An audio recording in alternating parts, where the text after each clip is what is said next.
Assalamualaikum warahmatullahi wabarakatuh. Kami dari kelompok 6 akan membahas mengenai reksadana. Beranggotakan Muhammad Arif Permana, Friska Yunistiawati, dan Anisya Ananda Putri. Baik teman-teman, mari kita lanjut ke pembahasan berikutnya. Reksadana berasal dari dua kata, yaitu reksa yang berarti penjaga dan dana yang berarti uang yang disediakan untuk suatu keperluan atau bisa juga biaya. Reksadana ini merupakan suatu instrumen keuangan untuk menghimpun dana dari masyarakat pemodal secara kolektif. Dana yang terkumpul ini selanjutnya dikelola dan diinvestasikan oleh seorang manajer investasi atau fund manager melalui saham, obligasi, valuta asing, atau deposito. Menurut Tandelin, pada tahun 2010, reksadana atau mutual fund ini adalah sertifikat yang menjelaskan bahwa pemiliknya menitipkan sejumlah dana pada perusahaan reksadana untuk digunakan sebagai modal yang digunakan untuk berinvestasi baik di pasar modal atau pasar uang.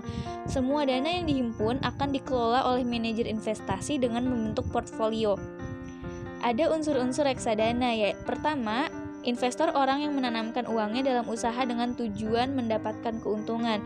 Yang kedua, manajer investasi adalah perusahaan yang sebagai pengelola portfolio efek yang dapat berupa perusahaan efek yang berbentuk divisi tersendiri atau PT khusus dan perusahaan khusus manajemen investasi. Yang ketiga, portofolio efek adalah kumpulan sekuritas yang dikelola. Yang keempat, sekuritas adalah suatu surat berharga atau bukti modal, misalnya saham, obligasi, dan lain-lain yang boleh dibeli jika telah mendapat izin Badan Pengawas Pasar Modal atau Bappepan. Yang kelima, yaitu bank kustodian adalah lembaga penitipan harta efek dan lainnya yang menyangkut tentang efek, biasanya berbentuk bank umum.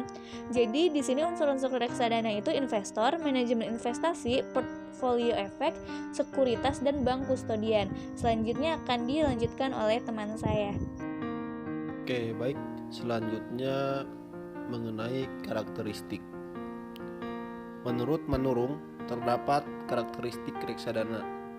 Di antaranya adalah sebagai berikut. 1. Kumpulan dana dan pemilik, di mana pemilik reksadana adalah berbagai pihak yang menginvestasikan atau memasukkan dananya ke reksadana dengan berbagai variasi.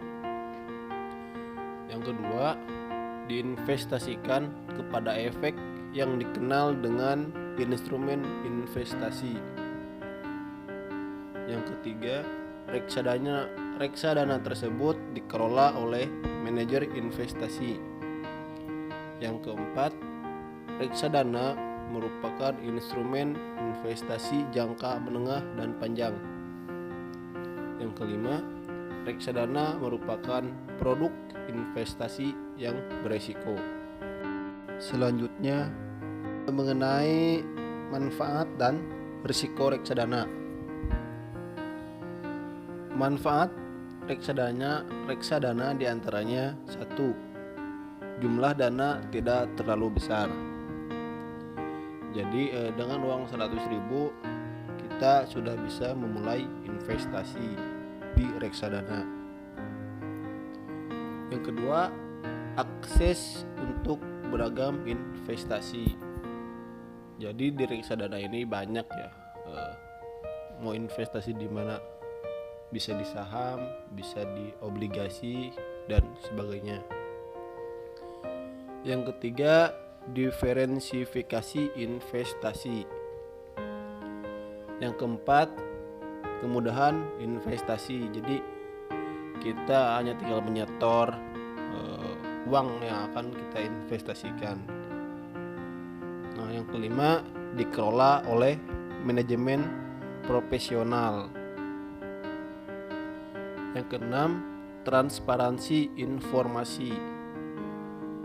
Yang ketujuh, likuiditas. Yang kedelapan, biaya rendah. Dan kesembilan, return yang kompetitif.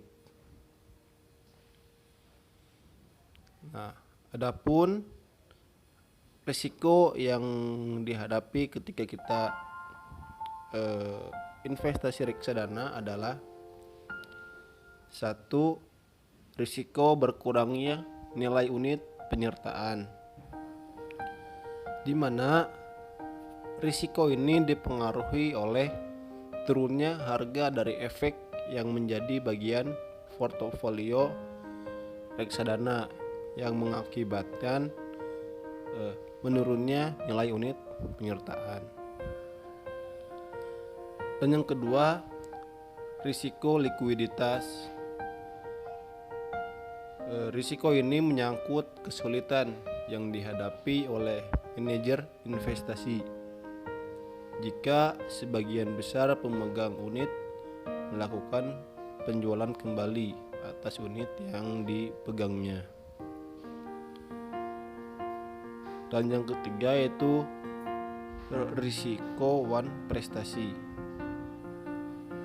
di mana risiko ini dapat timbul ketika perusahaan asuransi yang mengasuransikan kekayaan reksadana tidak segera membayar ganti rugi atau membayar lebih rendah dari nilai pertanggungan saat terjadi hal-hal yang tidak diinginkan. Sekian pemaparan dari saya, selebihnya akan disampaikan oleh rekan saya.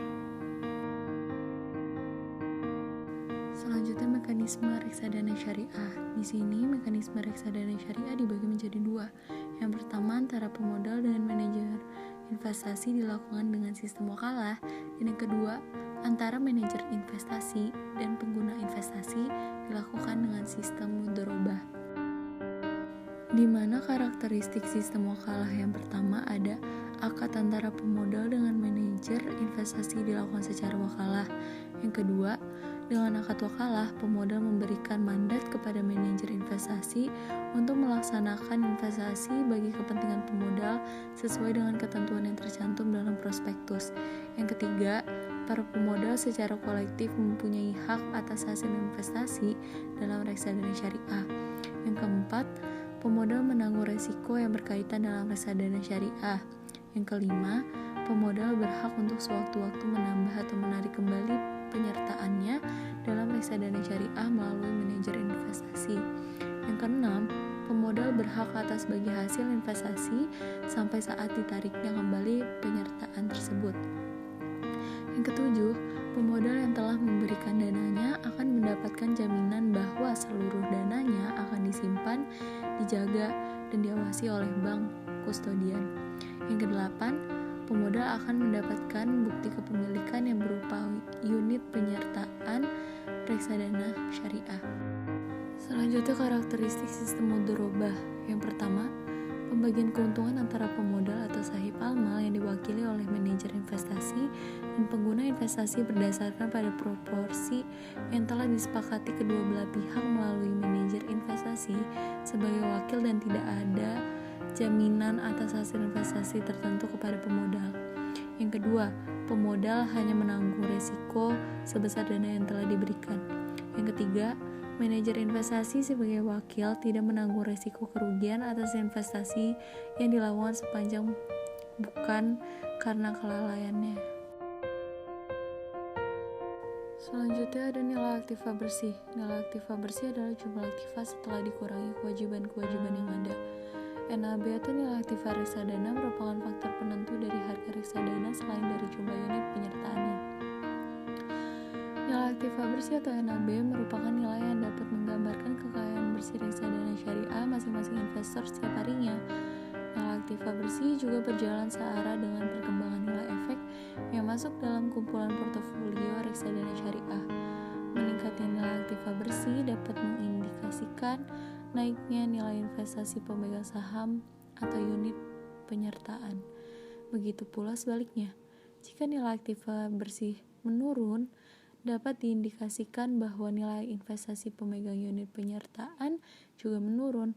Jadi, nilai aktiva bersih ini menjadi salah satu tolak ukur dalam melihat perkembangan hasil dari suatu reksadana. Rumus untuk menghitung NAB adalah sebagai berikut. NAB sama dengan jumlah aset kurang total kewajiban dibagi jumlah unit penyertaan. Jadi kesimpulan yang dapat kita ambil adalah reksadana merupakan suatu instrumen keuangan untuk menghimpun dana dari masyarakat pemodal secara kolektif. Dana yang terkumpul ini selanjutnya dikelola dan diinvestasikan oleh seorang manajer investasi atau fund manager melalui saham, obligasi, valuta asing, atau deposito. Mekanisme operasional dalam reksadana syariah dapat dibedakan menjadi dua, yaitu antara pemodal dengan manajer investasi dan antara manajer investasi dengan pengguna investasi. Nilai aktiva bersih adalah jumlah aktiva setelah dikurangi kewajiban-kewajiban yang ada. NAB reksadana merupakan faktor penentu dari harga reksadana selain dari jumlah unit penyertaannya. Salah satu cara untuk mengukur reksadana syariah adalah dengan melihat nilai aktiva bersih atau NAB per unit penyertaan reksadana.